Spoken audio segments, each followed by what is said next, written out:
Assalamualaikum warahmatullahi wabarakatuh. Ketemu lagi dengan saya Denny Makarim dari DHM Partners. Teman-teman sekalian, kali ini pertanyaannya membahas tentang PKB. Seru nih. Di tempat kami PKB masih berlaku dan masih panjang. Akhir-akhir ini terjadi beberapa kasus dan pihak manajemen meminta mengikuti aturan Omnibus Law sebagai dasar hukum yang baru.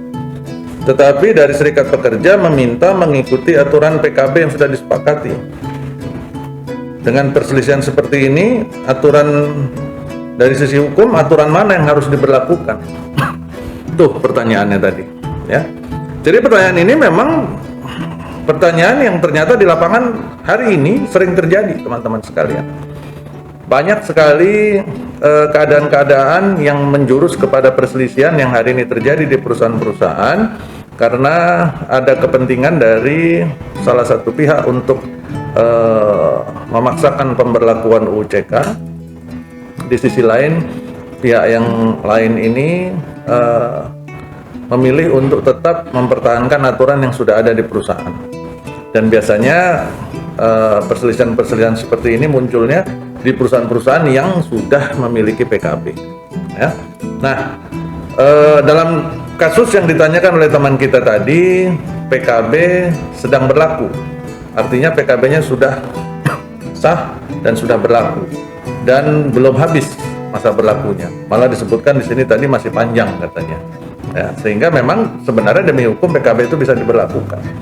Bagaimana dengan permintaan si perusahaan dari pihak perusahaan atau manajemen yang meminta untuk menggunakan UU CK sebagai dasar hukum?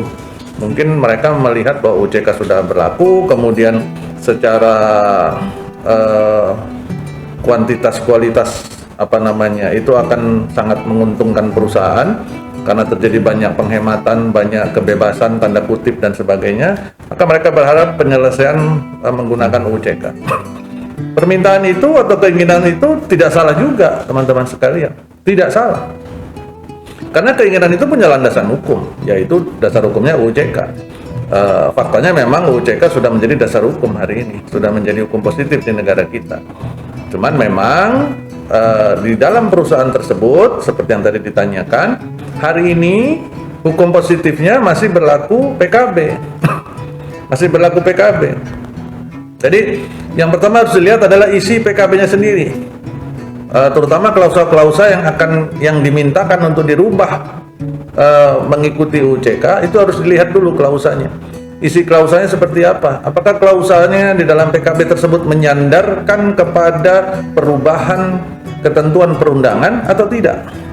Apabila klausa di dalam PKB-nya menyandarkan pemberlakuannya kepada peraturan perundangan yang berlaku, artinya pada saat peraturan perundangannya berubah dari Undang-Undang 13 berubah menjadi UU CK, maka demi hukum klausa dalam PKB tadi langsung mengikut dasar hukumnya ke UU CK.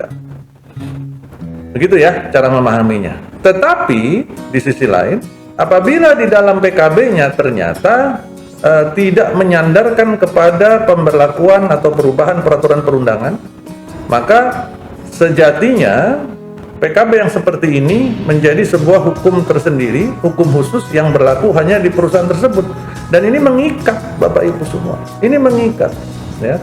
Kemudian harus dilihat lagi dari sisi yang lain, harus dilihat apakah PKB yang kalau kita ambil contoh yang mengikat tadi itu statusnya lebih tinggi, lebih bagus, isinya lebih bagus dari UU CK atau lebih rendah.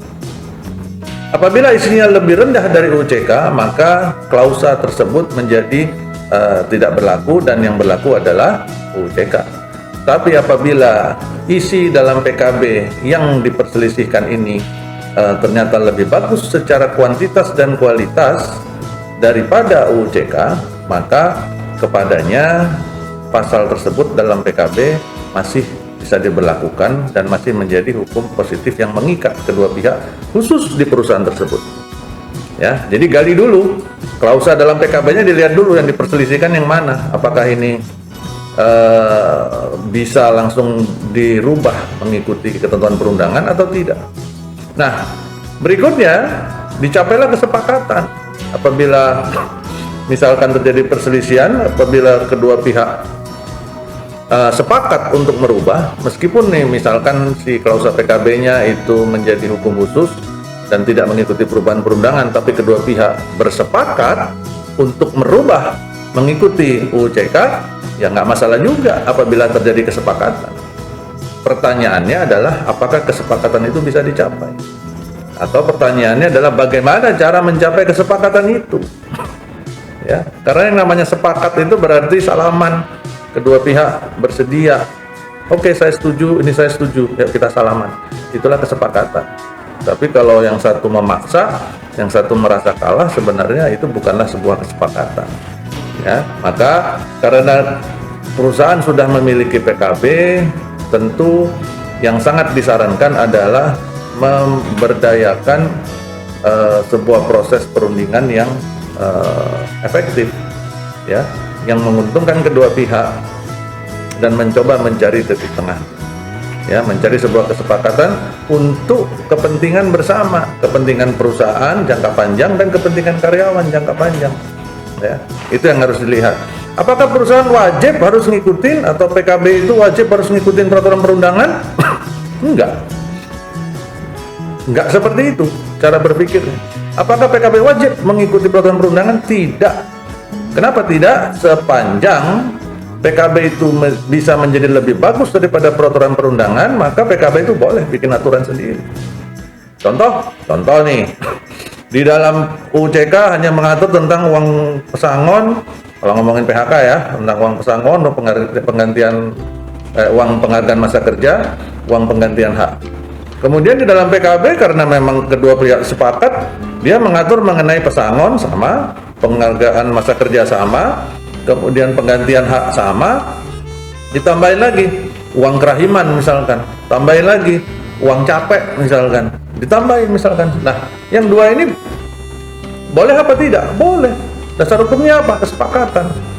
Ya, di Undang-Undang 13 pun di dalam pasal tentang klausa PKB yang tidak dihapus oleh UU CK, di sana menyatakan bahwa apabila klausa dalam PKB itu secara kuantitas dan kualitasnya harus lebih bagus daripada perundangan, maka kepadanya berlakulah klausa PKB tersebut.